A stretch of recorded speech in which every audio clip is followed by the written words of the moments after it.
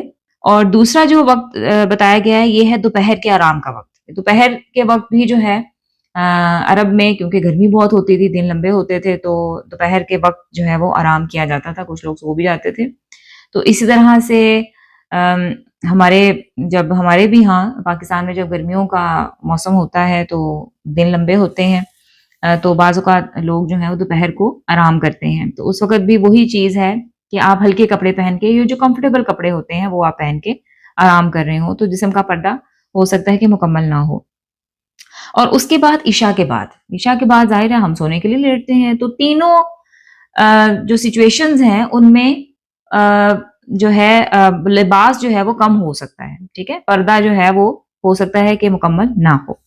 تو اسلام جو ہے یہ ایک پریونٹیو سسٹم ہے، گناہ سے پہلے حفاظت کا حکم دیتا ہے.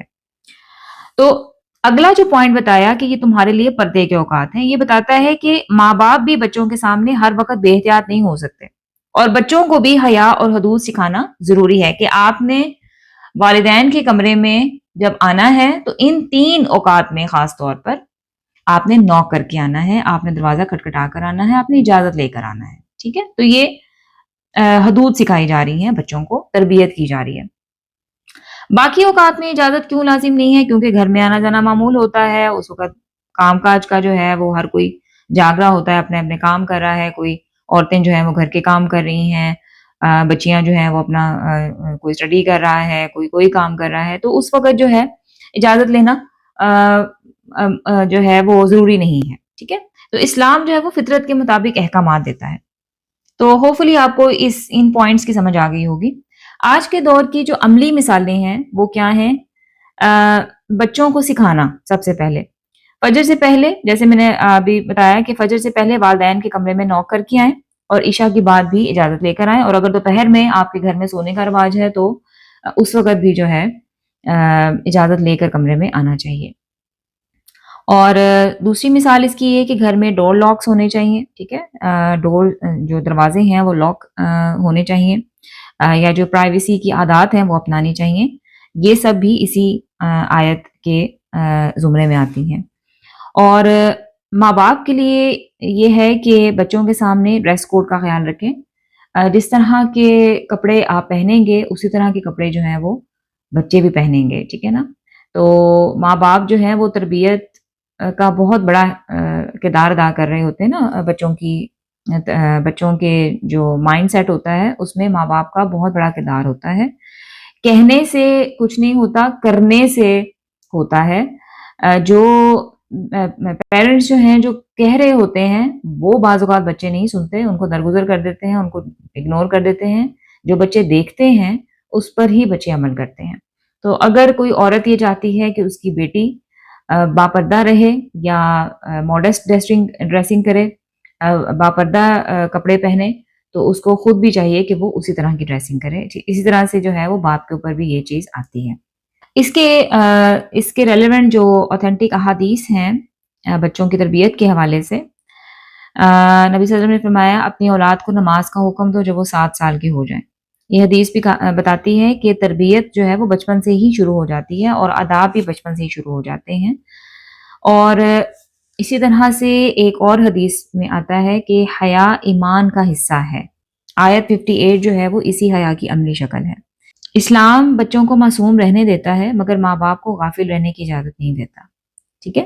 تو ہوپفلی آپ کو اس آیت مبارکہ کی سمجھ آ گئی ہوگی. سمپل ہے، اس میں کوئی ایسی مشکل والی بات نہیں کہ جو سمجھ نہ آ سکے، ٹھیک ہے. پھر بھی اگر کوئی چیز سمجھ نہ آئے تو آپ مجھ سے پوچھ سکتے ہیں. آخر میں میری ہم سب کے لیے دعا ہے، اللہ تعالیٰ ہمارے گھروں کو حیا اور پاکیزگی کا گہوارہ بنائے، ہمیں اپنے اولاد کی بہترین تربیت کی توفیق عطا فرمائے، اور ہمیں اپنی حدود کا پاس رکھنے والا بنائے. آمین یا رب العالمین. اگلی آیت انشاءاللہ اگلے لیکچر میں دیکھیں گے. سبحانک اللہم و بحمدک، اشہد ان لا الہ الا انت، استغفرک.